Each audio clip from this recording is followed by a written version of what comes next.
How's life in Paris? How's the world of Julien? It's not too bad. The weather is good. The experiences are not too good. Hmm. But I mean, that's a fair mix. I have a story for you today. It's not such a bad story. I'm actually thinking, am I being too French about it? There are Well, times in life, maybe this is a time where we talk about the trouble of being French.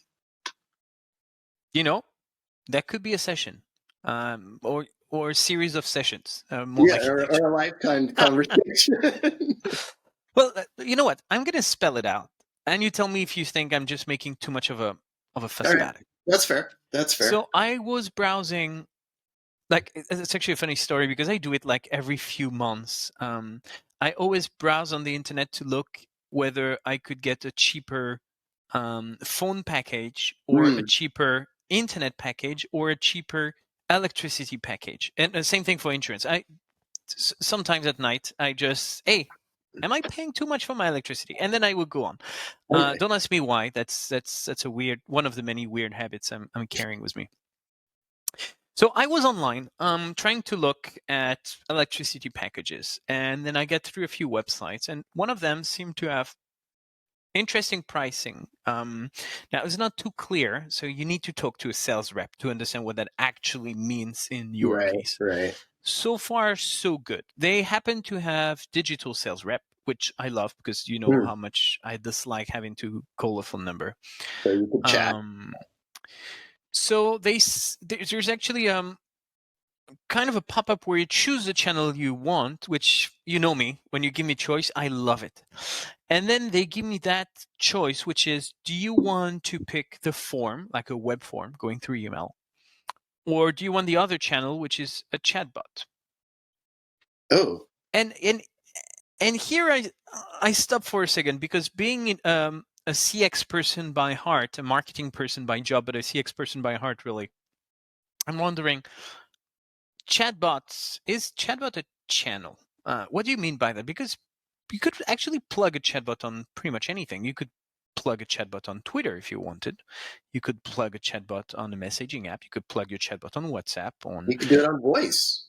You could do it on voice. I guess they tend to call it a voice bot these days, but that's really much the same technology as a chatbot, where you just put the output slightly different. But now they ask me, okay, web form, which I know very well what it is, and that's a channel, or chatbot. Now, for the sake of being annoying, I decided, hey, let's go along with chatbot. What am I going to get? Chances are I'm actually going to get a live chat. And here's the thing: I click on it and I end up on a live chat, as I would expect. And I start talking with a chatbot, and very quickly the conversation gets annoying, because the only thing I want to tell the chatbot is transfer to a human person, Mm-hmm. to a human being, to a human agent, that I can have that conversation. It gets a few trial and errors, because I get they're using what we traditionally call NLP, which is natural language processing, which is not the typical decision tree. That's supposed to be more advanced, and when well configured, is actually very good kind of technology, because you have a more human-like conversation with a chatbot. But usually in the early days, when you just deploy it, it's a terrible experience, because it takes a lot of learning.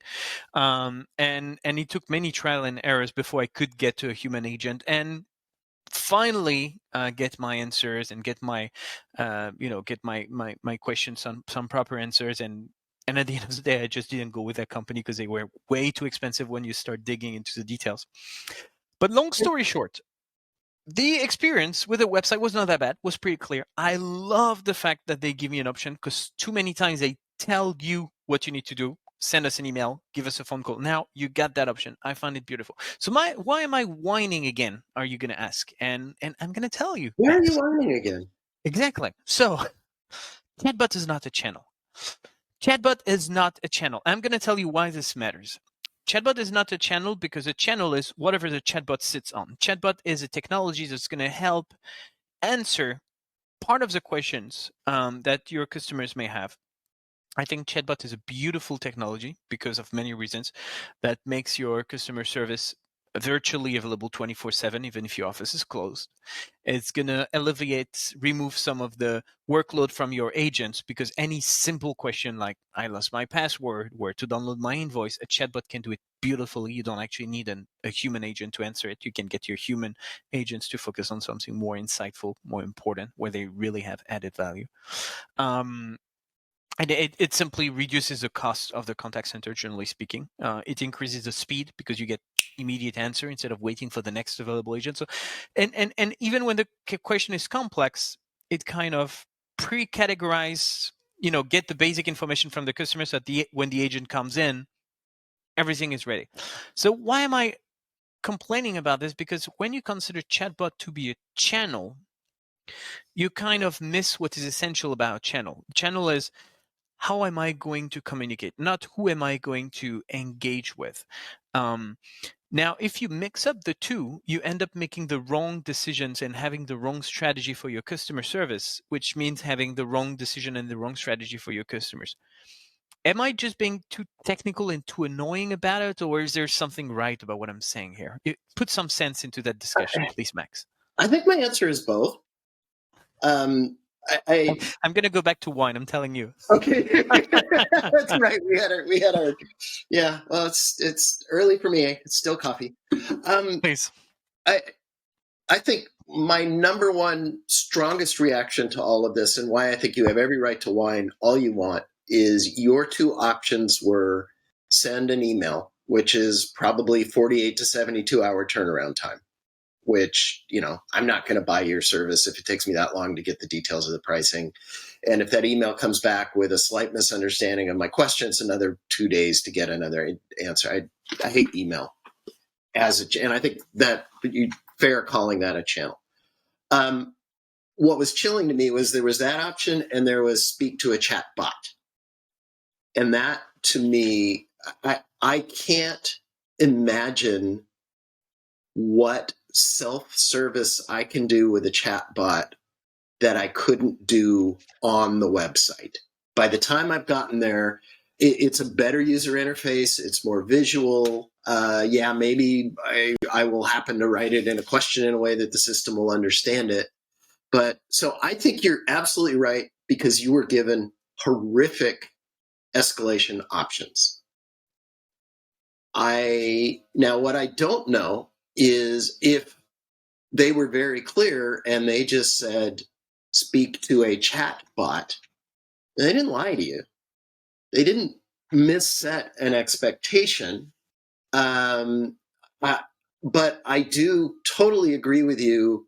And especially in that situation, like I just said, if I'm on the web, I've done all the web stuff, and now I really need human help. A chatbot, other than to triage and get you to a person, I don't understand what it's doing, especially if they're trying to sell you something, for criminy sakes. They gotta have the people there. What was missing to me is not, if they just said speak to a chatbot, that would be fine. They just, the fact that they presented it as a channel. Why is that a problem? Because I don't know what kind of channel I'm going to get. And that's fairly important, because live chat, as soon as you close your laptop, or your phone for that matter, as soon as you close the window, you lose the conversations. Unless it's an actual messaging that looks like live chat, you actually lose everything. The problem with that is, if you are talking to a chatbot at 5 a.m. in the morning on a Sunday, like everyone is doing, checking their electricity bill, 5 a.m. in the morning, and you start that conversation and you close the window, you lose everything. If you're telling me that's going to happen over messaging or whatever other channel, I kind of get the context that I can get started with a chatbot. If I don't get my answer, someone is going to follow up afterwards. The other problem with this is telling me that it's going to be a chatbot kind of feels like there's not going to be a human agent behind. But actually, the experience was pretty good, because even though I had to, find every way possible to get to a human, there was actually a human being following up afterwards. So I could get my answers. I could not know that from the way they displayed it in the first place. So I feel like there was kind of a miss on their side, because they could have said, talk on our live chat. There is a chatbot available immediately. Now that's clear. The channel is the live chat. The agent is a chatbot, and I can feel there is some escalation path. I feel like I'm being too annoying about this, but I mean, a No, chatbot is not a channel. Let's I agree mean, on that. I, I get what you're saying. I guess somebody putting it on the web, calling something a channel unfairly. What I really like was what you said earlier. Is this isn't a channel? A channel is the ability to complete a conversation. You are absolutely correct. I could see someone who totally groks that and doesn't put that on their website. So, but clearly it sounds like this, these guys were kind of well, I don't know. It doesn't sound like they misrepresented what was there. The things I've seen that drive me nuts along this line are, you go talk to a chatbot and you'll do a great job of escalating from 9 to 5 office hours, but 5:02, you're just stuck with that chatbot and nothing tells you that it's different. It's okay to, call it a channel and say from 9 to 5, this has people behind it. And from 5 to 9, maybe you can get your answer with this machine. Something like that. So I think I think you're totally right to be upset. It sounded like it was a bad customer experience. I would pick a nit with you on it in that it doesn't sound like they misrepresented what they gave you. So on some level, I think that's probably okay. But I also totally agree with your definition of channel, and do think, you weren't getting what you were hoping for sure. Well, it somehow makes me feel better that I'm not alone in that battle. So thank you so much for taking the time, Max. I promise next week I'm going to look at your problems and try to be as helpful as you are. That works? Okay, that works great. And thanks for bringing something kind of nuanced and a little bit different. Yeah, trying my best here. Trying my best. I will see you next week, Max. Thank you so much. Have a beautiful week and talk to you in a few days. Same